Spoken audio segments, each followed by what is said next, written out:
మనకు బోల్డ్ అన్ని ప్రొడక్ట్స్ అవైలబుల్‌గా ఉన్నాయి. సిగార్ అని, బీడీ అని, సిగరెట్స్ అని, వేప్స్ అని, హుక్కా అని, ఎలక్ట్రానిక్ వేప్స్ అని ఇలా ప్రతి ఒక్కటి వచ్చాయి గదా! ఈ చాలామంది ఏమంటారంటే వేప్స్ చాలా సేఫ్‌గా ఉంటాయి. ఎలక్ట్రానిక్ వేప్స్ చాలా సేఫ్‌గా ఉంటాయి. జస్ట్ ఫ్లేవర్ మాత్రమే ఉంటది. హుక్కా తాగుతాం మేము, స్మోక్ చేయము అంటారు. మా ఫ్రెండ్సే చాలామంది ఉన్నారు. So, how dangerous it is? Like cigarette బెటరా? హుక్కా బెటరా అంటే? చాలా మంది ఏమనుకుంటున్నారంటే మీరు అన్నట్టుగా ఫ్లేవర్స్, దాని తర్వాత స్మెల్ చూసి బాగుంది, సో ఇది కొంచెం సేఫ్ అనుకుంటా, హార్డ్గా లేదు, స్మూత్గా ఉంది అనుకుంటారు. ఓకే, సిగరెట్లో 7000 కెమికల్స్ ఉండొచ్చు, దానివల్ల దాంట్లో ఒక 70 కెమికల్స్ వల్ల క్యాన్సర్ రావచ్చు. అదేవిధంగా వేప్లో కూడా ఎన్నో కెమికల్స్ ఉంటాయి. ఈ వైటమిన్ ఏ ఆయిల్ అంటాము, గ్లిజరిన్ అంటాము, కొన్నిసార్లు ఈ క్యానబిస్ యొక్క ఆయిల్ ఉంటుంది. ఇది అక్కడ హీట్ అవుతుంది అనమాట. ఇట్స్ అ హీటెడ్ ప్రోడక్ట్ కదా. అది హీట్ అయ్యేటప్పుడు అవన్నీ కూడా కొంచెం స్ట్రక్చర్ మారి డేంజరస్ కాంపౌండ్స్ లాగా మారుతున్నాయి. They are link to many problems.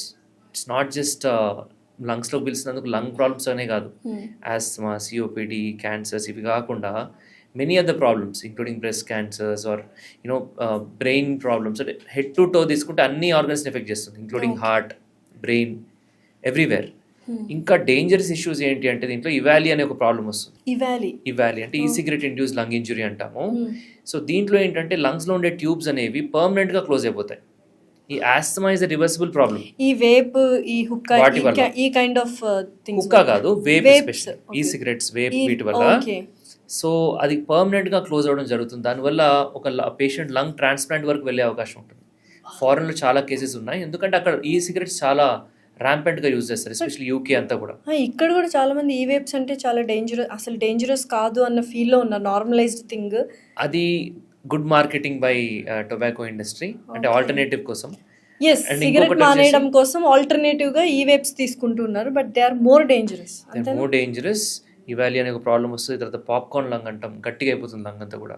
వీళ్ళకి కూడా ట్రాన్స్ప్లాంట్ తప్ప వేరే ఆప్షన్ ఉండదు. సో సిగరెట్ కంటే కూడా ఈ సిగరెట్ ఇంకా డేంజరస్ నన్ను అడిగితే.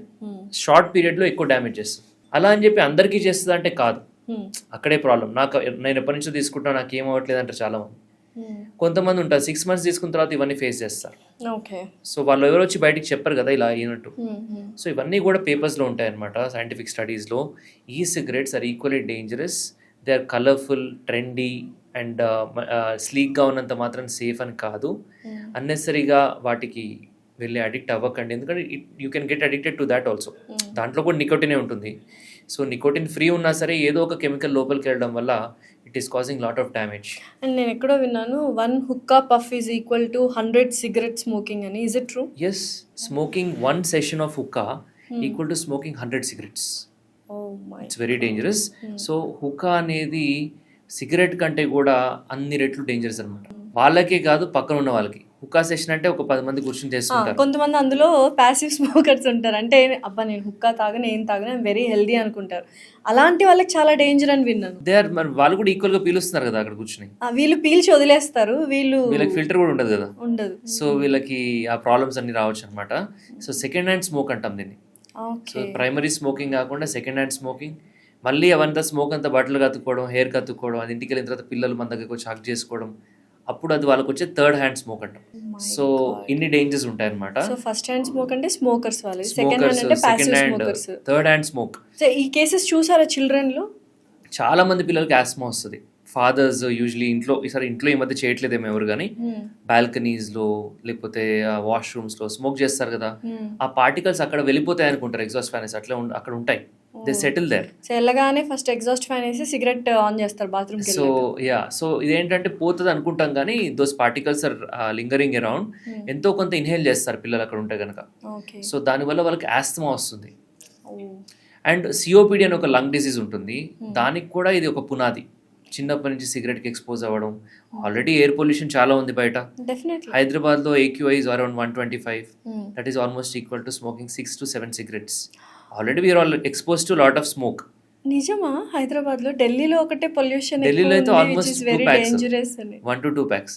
సో అంటే ఇది క్యాలిక్యులేషన్, ఇది నేను చెప్పడం కాదు, స్టాట్స్ ప్రకారం.